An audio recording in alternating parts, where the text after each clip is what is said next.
Welcome to CPU Affinity. There's a few different use cases for using CPU Affinity.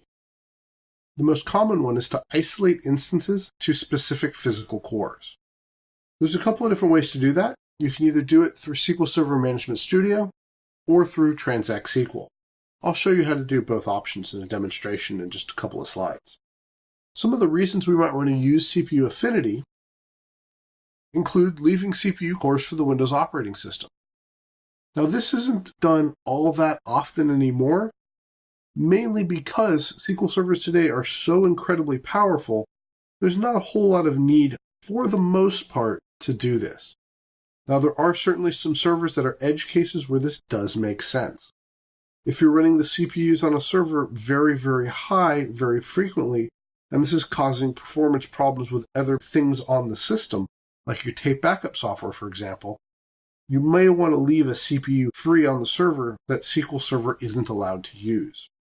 While yes, this will slow down SQL Server just a little bit, it will give the rest of the software on the machine a CPU to be able to do their work on. The more common scenario is to isolate instances from each other. So if you've got a server with multiple instances on it, and you want the ability to prevent those instances from using the same processors, so that if one instance takes its processors to 100%, it doesn't impact the other processors, then this is a good way to do it. The nice thing about making these changes within SQL Server is they do persist restarts. If you use the Windows operating system settings to make changes to the Affinity settings at the OS level, these changes do not persist a restart, and SQL Server isn't really aware of them, so it's going to try to do things that it shouldn't be doing. Along with isolating multiple instances from each other comes a more generic statement to reduce the workload contention between different services on the server. These services may not necessarily be SQL Server services. Again, we may need to leave CPU resources available for other things that are running on the box. While we always prefer to have SQL Server being the only thing installed on the server, that isn't always going to be possible. Let's go ahead and take a look at a demonstration on setting the CPU Affinity settings. As you can see, I've got Management Studio up on the screen, and I'm connected to a SQL Server instance. To change the Affinity settings, click on the properties of the instance itself, and click on the Processors tab. As you can see here, I can see all the various CPUs on the server, and if I want to change the Affinity settings for the processors, I can simply uncheck the box here, and select the CPUs that I want to use. If I want to restrict my I/O from only being able to be used by certain processors, I can do that as well by unchecking the checkbox here and selecting the processors I want to use for the I/O affinity as well.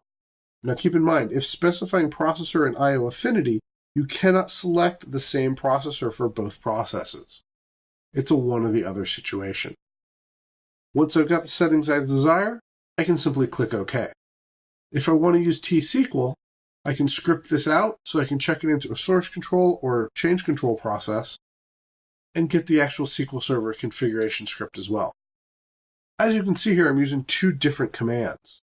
For the CPU Affinity, I'm using the alter server configuration command. This is new in SQL Server 2012. I'm using alter server configuration, set process affinity CPU, the equal sign 0 to 2. That's telling me to use processors 0, 1, and 2. For the I/O affinity, I'm actually using the legacy sp_configure option.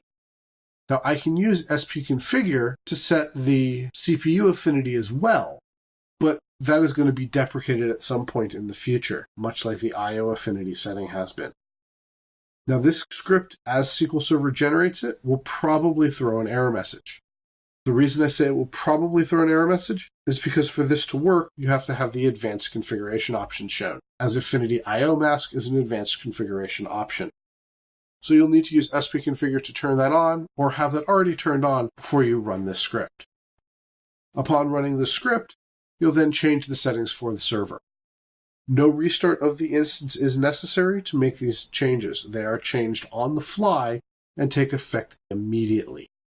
There may be a short delay while workload is shuffled off of the CPUs that can no longer handle that workload, but that should be done within a few seconds at the most. So in summary, this typically only needs to be adjusted on large instances. For example, if you wanted to isolate SQL Server to only be on a specific NUMA node, You could do so by setting the processor affinity.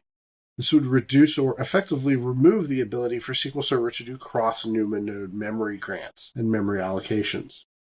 This should also be used when multiple small instances are going to be installed on a single large server, so that we can make sure that these instances are never going to run any potential risk of causing each other any sort of performance problems.